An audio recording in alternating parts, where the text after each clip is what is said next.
Although Northwestern head coach Pat Fitzgerald would never actually use any of these following terms himself, gen-Xer, millennial, Gen Z, the Chicago Cubs deemed him an expert in bridging the generation gap. The Cubs brought Fitzgerald in this offseason to talk to the coaching staff, due to his expertise in communicating with college and soon-to-be college players.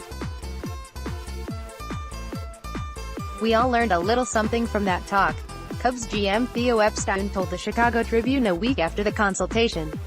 We all have some written materials. Cubs manager, Joe Maddon, decided to buy the Idiot's Guide to Millennials or whatever it was. That's extra credit. That wasn't an assignment.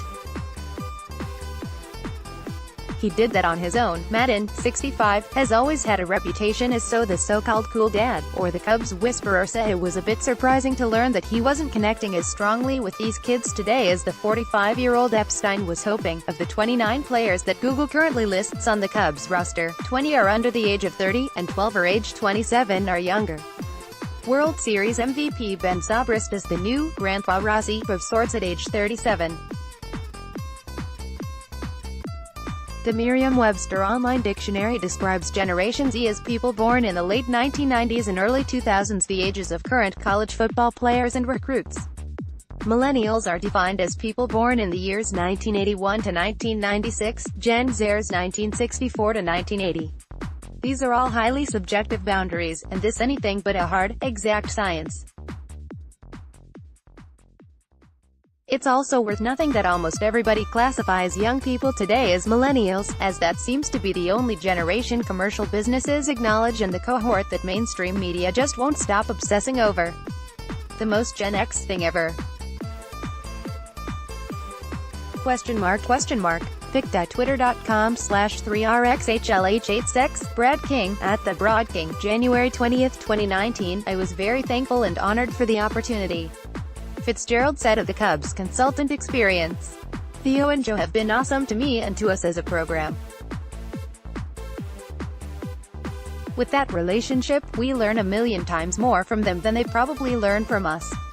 Fitzgerald, during his media session at the end of spring football practice this past weekend, said they discussed interaction in meeting time and how to reach the young people who don't have the same focus we had with the players 10 years ago. Instead of fighting it, you have to embrace it, and if you don't embrace it, you're gonna become extinct. You're gonna become a dinosaur. Pat Fitzgerald then started really rolling.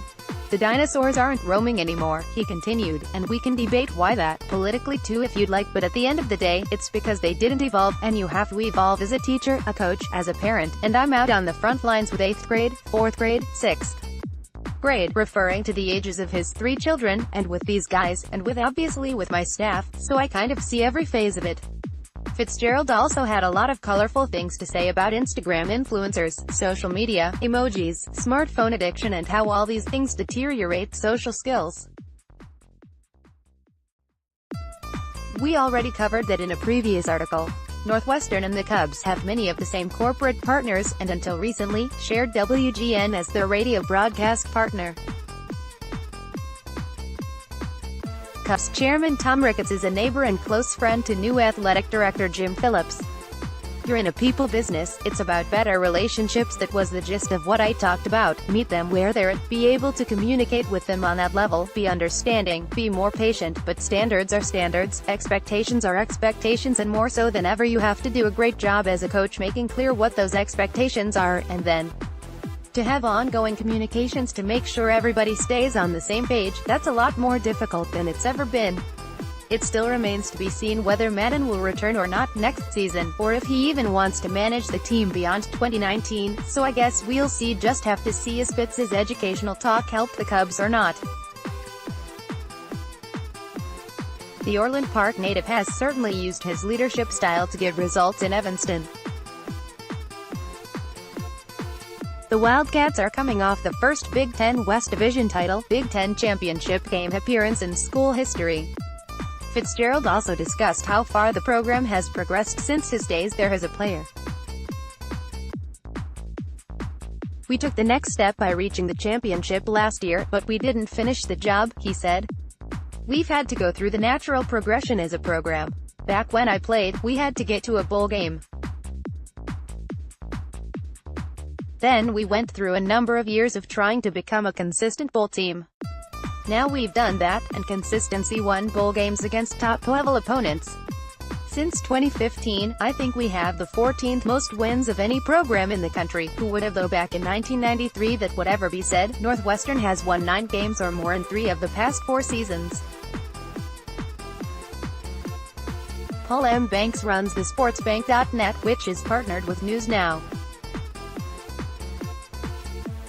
Banks, a former writer for NBC Chicago.com and ChicagoTribune.com, regularly appears as a guest pundit on WGNCL-TV and co-hosts the Let's Get Weird sports podcast on SB Nation. He also contributes socio-political essays to Chicago Now. Follow him on Twitter and Instagram.